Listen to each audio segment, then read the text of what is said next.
Francisco Cândido Xavier, No Mundo Maior, quinto livro da coleção A Vida no Mundo Espiritual, ditado pelo Espírito André Luiz. Capítulo 8, No Santuário da Alma. Noite fechada. Calderaro e eu penetramos casa confortável e nobre, onde o instrutor, segundo prometera, me proporcionaria alguns esclarecimentos novos com referência aos desequilíbrios da alma. Não é caso tão grave quanto aquele do paralítico que visitamos, adiantou o prestimoso orientador. Trata-se, a bem dizer, de questão quase vencida. Há muito tempo assisto Marcelo com fluidos reconfortantes e a sua situação é de triunfo integral. Dócil à nossa influência, encontrou na prece e na atividade espiritual o suprimento de energias de que necessitava. Vimos ontem um caso de destrambelho total dos elementos perispiríticos, com a consequente desagregação do sistema nervoso, em doloroso quadro que só o tempo corrigirá. Aqui, entretanto, a paisagem é outra.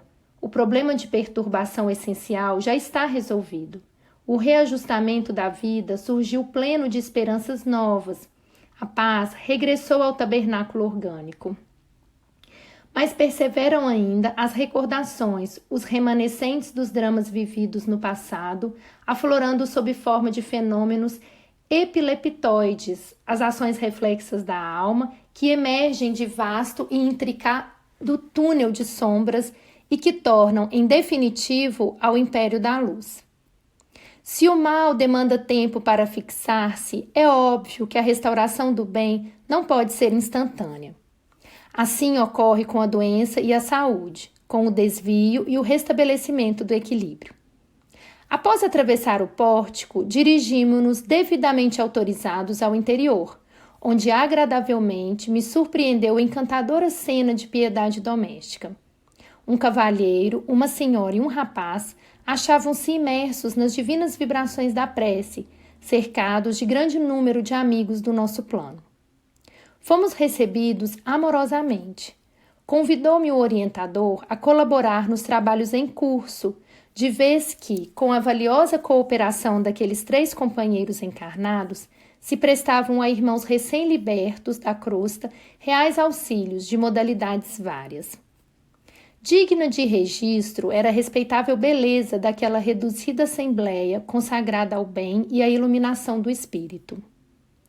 Admirando a harmonia daqueles 3 corações unidos nos mesmos nobres pensamentos e propósitos, e que miríficos fios de luz entrelaçavam, o assistente amigo comentou com oportunidade.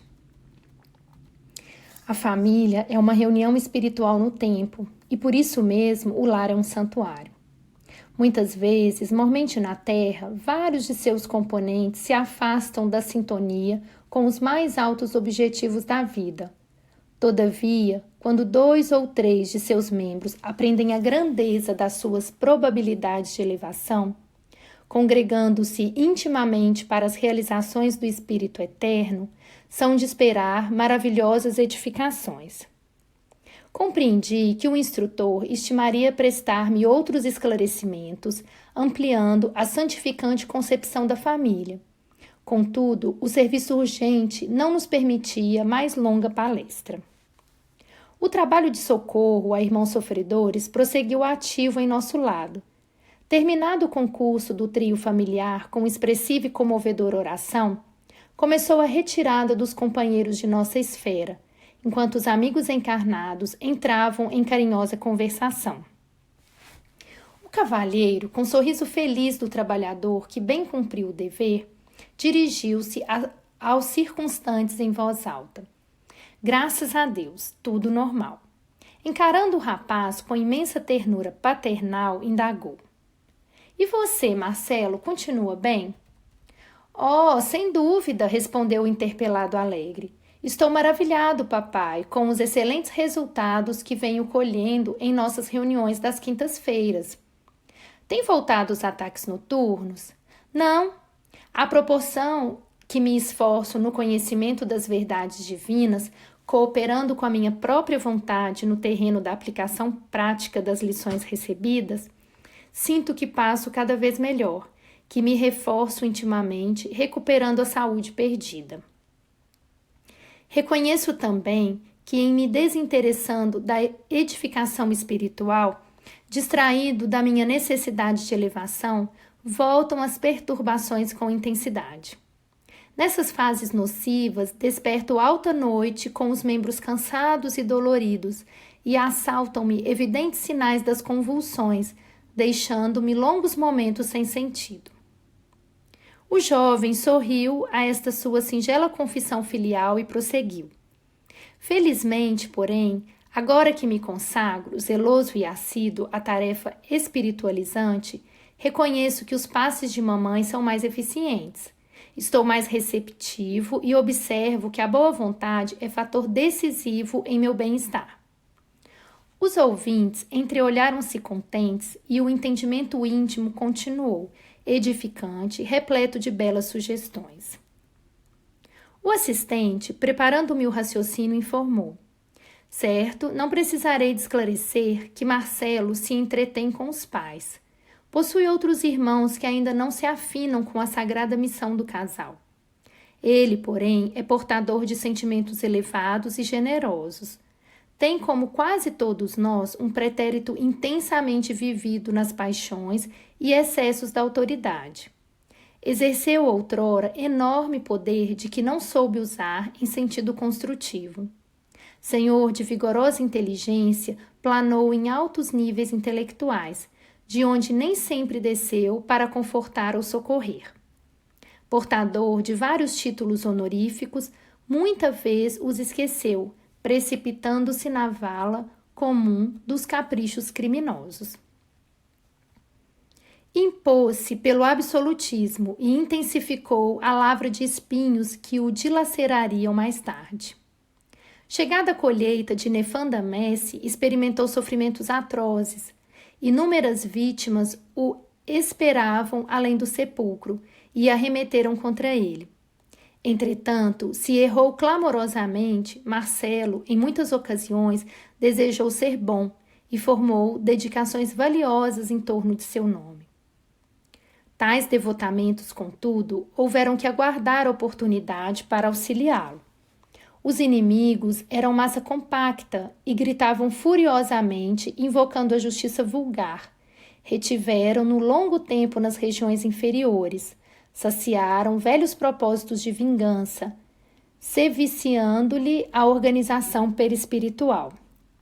Marcelo, em plena sombra da consciência, rogou, chorou e penitenciou-se vastos anos. Por mais que suplicasse e por muito que insistisse, os elementos intercessórios, a ansiada libertação demorou muitíssimo, porque o remorso é sempre o ponto de sintonia entre o devedor e o credor, e o nosso amigo trazia a consciência fustigada de remorsos cruéis. Os desequilíbrios perispíriticos flagelaram-no assim, logo que atravessou o pórtico do túmulo, obstinando-se anos a fio. Feito breve intervalo nas explicações, acrescentei curioso. Isso quer então dizer que o fenômeno epileptoide muito raramente ocorre por meras alterações no encéfalo, como sejam as que procedem de golpes na cabeça, elucidou o assistente, cortando-me a observação reticenciosa. E geralmente é enfermidade da alma, independente do corpo físico, que apenas registra, nesse caso, as ações reflexas. Longe vai o tempo em que a vazão admitia o paraíso ou o purgatório como simples regiões exteriores. Céu e inferno, em essência, são estados conscienciais. E se alguém agiu contra a lei, ver-se-á dentro de si mesmo em processo retificador, tanto tempo quanto seja necessário. Ante a realidade, portanto, somos compelidos a concluir que se existem múltiplas enfermidades para as desarmonias do corpo, outras inúmeras há para os desvios da alma.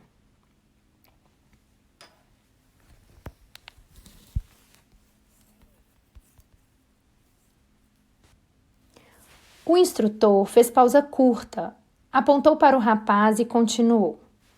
Mas, regressando às informações a respeito de Marcelo, cabe-me dizer-te que, pouco a pouco, esgotou ele as substâncias mais pesadas do fundo cálice de provas. Longos anos de desequilíbrio em que as vítimas, tornadas em algozes, o abalaram com tremendas convulsões. Através de choques e padecimentos inenarráveis, clarearam-lhe os horizontes internos, tendo nosso irmão, afinal, logrado entender-se com prestimoso e sábio orientador espiritual, a quem se liga desde remoto passado. Foi socorrido e amparado. Indagou ansioso por almas que lhe eram particularmente queridas, sendo-lhe cientificado que os seus laços mais fortes já se encontravam de novo na carne, em testemunhos e labores dignificantes.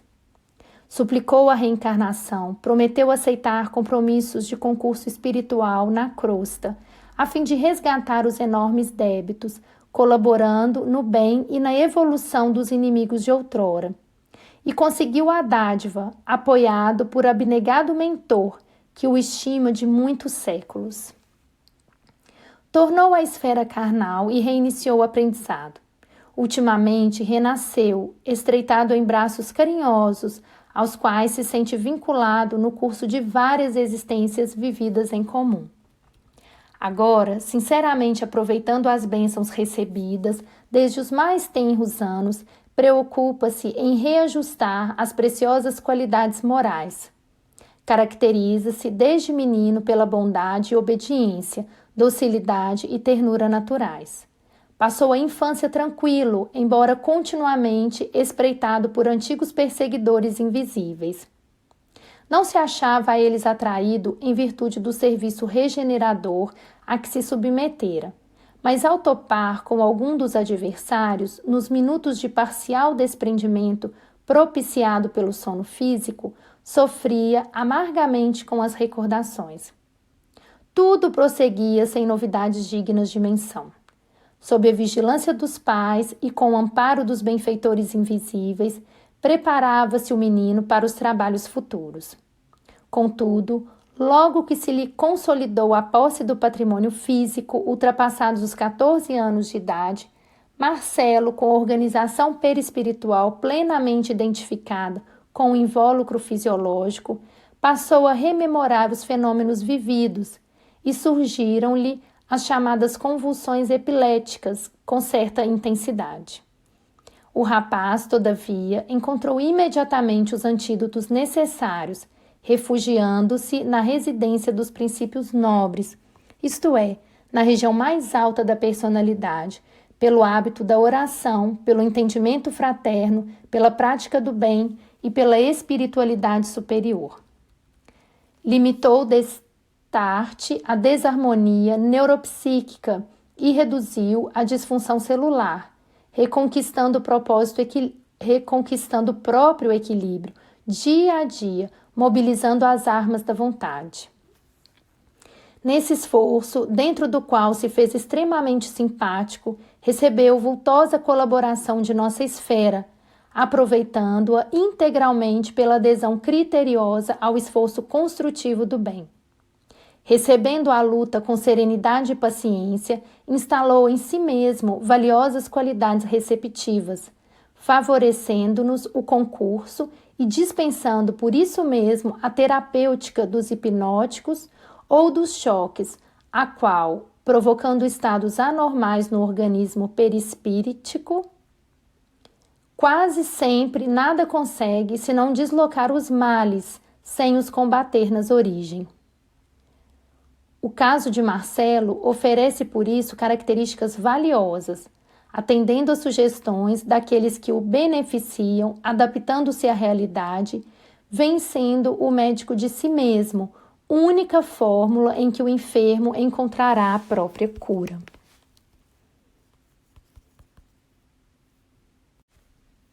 Francisco Cândido Xavier, No Mundo Maior, quinto livro da coleção A Vida no Mundo Espiritual, ditado pelo Espírito André Luiz, capítulo 8, No Santuário da Alma, parte 2. Nesse instante, o rapaz despedia-se delicadamente dos pais, retirando-se para o quarto particular, onde se recolheu ao leito após abluir a mente em pensamentos de paz e de gratidão a Deus. Dentro de breves minutos, afastava-se do veículo denso e vinha ter conosco, saudando Calderaro com especial carinho. O assistente apresentou-me afável. Mostrava o jovem profunda lucidez. Abraçado a nós ambos com inequívocas demonstrações de alegria, comentou suas esperanças no porvir. Expôs-nos ardente desejo de trabalhar pela difusão do espiritismo evangélico, disposto a colaborar na obra edificante que os genitores vêm realizando. Referiu-se, para admiração minha, às atividades de nossa colônia espiritual. Indagou das minhas impressões de nosso lar, seduzindo-me pela oportunidade de conceitos e pela beleza das apreciações inteligentes e espontâneas.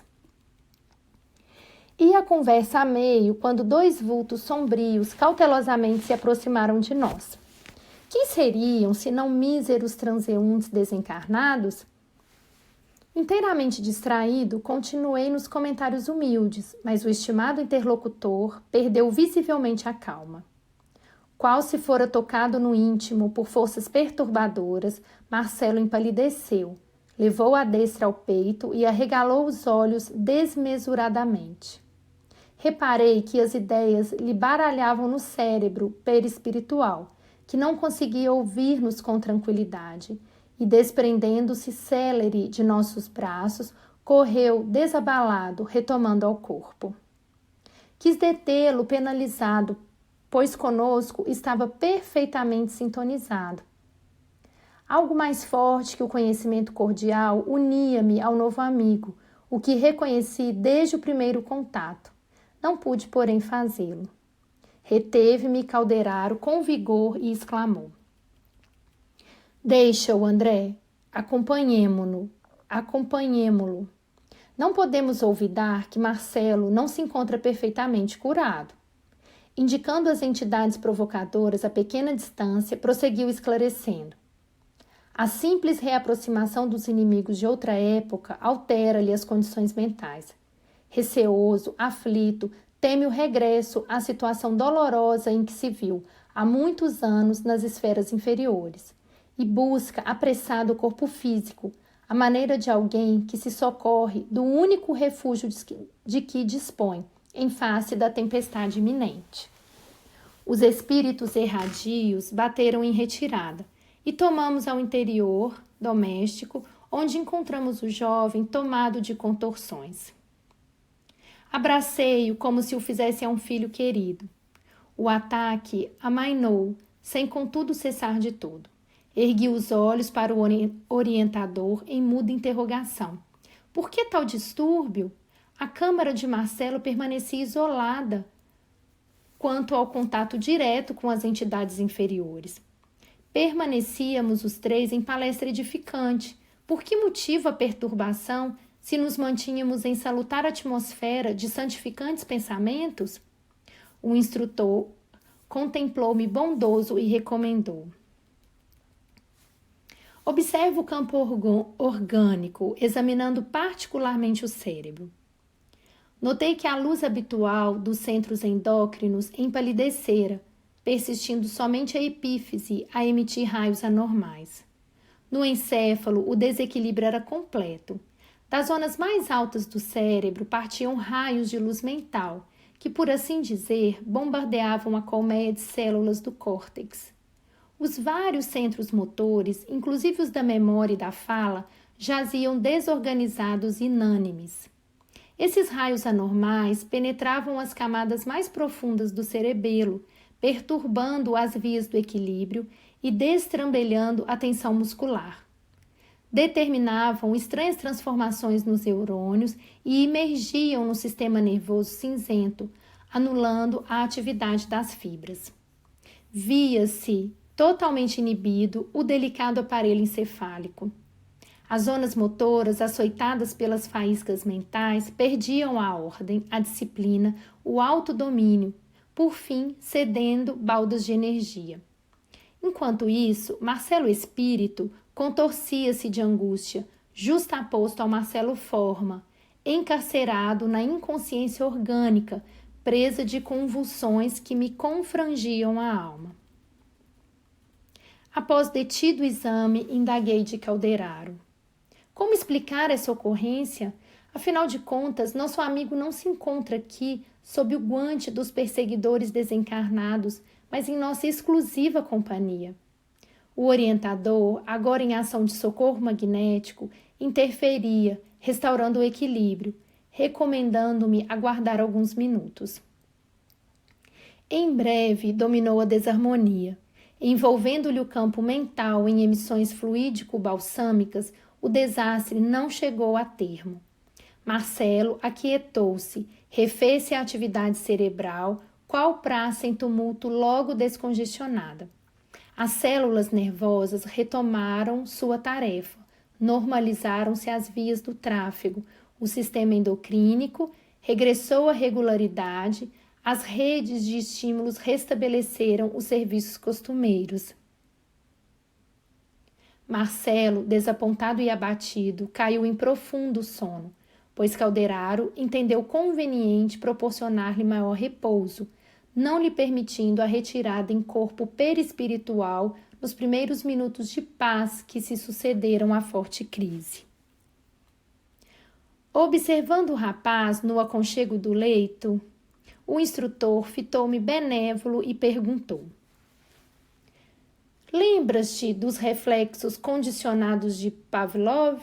Como não? Recordava-me sim da famosa experiência com cães aplicada a fenômenos outros. Pois bem, prosseguiu o Calderaro bondoso, o caso de Marcelo verifica-se em consonância com os mesmos princípios.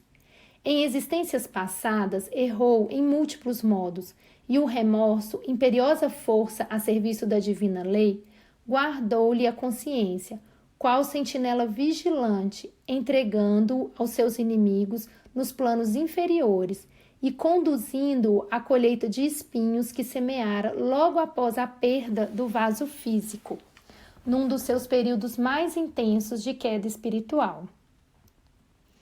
Em consequência de tais desvios, perambulou desequilibrado de alma doente, exposto à dominação das antigas vítimas. Desarranjou os centros perispirituais, enfermando-os para muito tempo. Sustentado pelo socorro de um grande instrutor que intercedeu por ele, renasceu mais calmo, agora, para importante serviço de resgate. Todavia, a cooperação valiosa recebida do exterior não poderia transformar-lhe de modo visceral a situação íntima. Conservava-se desafogado dos impiedosos adversários, aos quais deveria ajudar doravante. Contudo, o organismo perispíritico arquivava a lembrança fiel dos atritos experimentados fora do veículo denso. As zonas motoras de Marcelo, em razão disso, salientou o atencioso orientador, simbolizando a moradia das forças conscientes em sua atualidade de trabalho, constituem uma região perispiritual em convalescença, quais as sensíveis cicatrizes do corpo físico. Ao se reaproximar de velhos desafetos, o rapaz, que ainda não consolidou o equilíbrio integral, sujeita-se aos violentos choques psíquicos, com o que as emoções se lhe desvairam, afastando-se da necessária harmonia. A mente desorientada abandona o leme da organização perispíritica e dos elementos fisiológicos. Assume condições excêntricas, dispersas energias que lhe são peculiares em movimentos desordenados.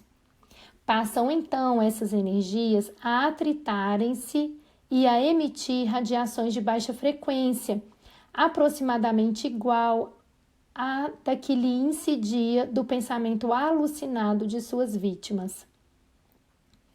Essas emissões destruidoras invadem a matéria delicada do córtex encefálico, assenhoreiam-se dos centros corticais, perturbam as sedes da memória, da fala, da audição, da sensibilidade, da visão e inúmeras outras sedes do governo de vários estímulos. Temos destarte o grande mal de sintomatologia aparatosa, determinando as convulsões, nas quais o corpo físico, prostrado, vencido, mais se assemelha à embarcação repentinamente à matroca. As elucidações de Calderaro enchiam-me de respeito pelos fundamentos morais da vida. Compreendi agora a impossibilidade de uma psiquiatria sem as noções do espírito. Lembrou-me a luta secular entre fisiologistas e psicologistas, disputando a norma de socorro aos alienados mentais. Mesmer e Charcot, Pinel e Broca desfilaram ante minha imaginação, enriquecida de novos conhecimentos. A interrupção das digressões do assistente não durou muito. Devo, na verdade, consignar que desde a primeira hora de nossas conversações, tais intermitências se fizeram habituais, parecendo-me que Calderaro intencionalmente me proporcionava tréguas para ruminar-lhe os conceitos. Respondendo-me às íntimas ponderações, continuou: impossível é pretender a cura dos loucos à força de processos exclusivamente objetivos. É indispensável penetrar a alma, devassar o cerne da personalidade, melhorar os efeitos socorrendo as causas. Por conseguinte, não restauraremos corpos doentes sem os recursos do médico divino das almas, que é Jesus Cristo. Os fisiologistas farão sempre muito, tentando retificar a disfunção das células. No entanto, é mistério intervir nas origens das perturbações. O caso de Marcelo é tão somente um dos múltiplos aspectos do fenômeno epileptoide, para empregarmos a terminologia dos médicos encarnados. Esse desequilíbrio perispiritual assinala-se, todavia, por gradação demasiado complexa. A confirmação da teoria dos reflexos condicionados não se aplica exclusivamente a ele. Temos milhões de pessoas irascíveis que, pelo hábito de se encolerizarem facilmente, viciam os centros nervosos fundamentais pelos excessos da mente sem disciplina, convertendo-se em portadores do pequeno mal, em dementes precoces, em neurastênicos de tipos diversos ou em doentes de franjas epiléticas que andam por aí, submetidos à hipoglicemia insulínica ou ao metrazol. Enquanto isso, os serem educados mentalmente para a correção das próprias atitudes internas no ramerrão da vida lhe seria tratamento mais eficiente e adequado, pois regenerativo e substancial. Enunciando tais verdades, não subestimamos o ministério dos psiquiatras abnegados, que consomem a existência na dedicação aos semelhantes. Nem avançamos que todos os doentes, sem exceção, possam dispensar o concurso dos choques renovadores, tão necessários a muita gente como ducha para os nervos empoeirados. Desejamos apenas salientar que o homem, pela sua conduta, pode vigorar a própria alma ou lesá-la. O caráter altruísta que aprendeu a santificar-se para o bem de todos estará engrandecendo os celeiros de si mesmo em plena eternidade. O homicida, esparzindo a morte e a sombra em sua cercama, estabelece o império do sofrimento e da treva no próprio íntimo. Ao topar com irmãos nossos sob o domínio das lesões perispíriticas, consequências vivas dos seus atos, exarados pela justiça universal, é indispensável para assisti-los com êxito, remontar a origem das perturbações que os molestam. Isto se fará não a golpes verbalísticos de psicanálise, mas socorrendo-os com a força da fraternidade e do amor, a fim de que logrem a imprescindível compreensão com que se modifiquem, reajustando as próprias forças. Nesse instante, observando que o Marcelo se reerguia, o instrutor interrompeu-se nas elucidações e convidou-o a vir ter conosco novamente. O rapaz abraçou-nos comovido. Então, disse fitando humildemente Calderaro, fraquejei e caí. Oh, não! Exclamou o orientador afagando. Não te sintas em queda. Estás ainda em tratamento e não podemos esquecer a realidade. Teu esforço é admirável. Entretanto, há que aguardar a contribuição do tempo. Sorriu e acentuou. Em épocas recuadas, perdeste valioso ensejo de seguir na senda progressiva, a escorregar, a resvalar. Agora é imprescindível retomar a subida cautelosamente. O pássaro de asas débeis não pode abusar de voo. O jovem cobrou esperanças novas e, contemplando Calderaro, reconhecidamente inquiriu. Acredito, meu benfeitor, que devo optar pelo uso de hipnóticos? Não, os hipnóticos são úteis só na áspera fase de absoluta ignorância mental, quando é preciso neutralizar as células nervosas ante os prováveis atritos da organização perispírita. Em teu caso, Marcelo, para a tua consciência que já acordou na espiritualidade superior, o remédio mais eficaz consiste na fé positiva, na autoconfiança, no trabalho digno, em pensamentos enobrecedores. Permanecendo na zona mais alta da personalidade, vencerás os desequilíbrios dos departamentos mais baixos, competindo-te, por isso mesmo, atacar a missão renovadora e sublime que te foi confiada no setor da própria iluminação e no bem do próximo. Os elementos medicamentosos podem exercer tutela despótica sobre o cosmo orgânico, sempre que a mente não se dispõe a controlá-la, recorrendo aos fatores educativos. O rapaz osculou-lhe as mãos enternecidamente e Calderaro, ocultando a comoção, falou bem-humorado. Nada fizemos ainda por merecer o reconhecimento de qualquer criatura. Somos não mais do que trabalhadores imperfeitos em serviço, e o serviço é a maior força que nos põe de manifesto nossas próprias imperfeições. Todos temos um credor divino em Jesus, cuja infinita bondade não nos é lícito esquecer. E acariciando-lhe os cabelos, acentuou. Já lhe ouviste a palavra celestial, abandonando o mal para que te não suceda coisa pior. Assim sendo, és agora feliz. Em verdade, somos presentemente felizes, porque nosso objetivo de hoje é a realização do reino de Deus em nós, com Cristo. Trabalhemos com Ele, por Ele e para Ele, curando nossos males para sempre. O jovem abraçou-se a nós, qual se for um filho, de encontro aos nossos corações, e saímos juntos em agradável excursão de estudos, enquanto seu corpo físico repousava tranquilamente.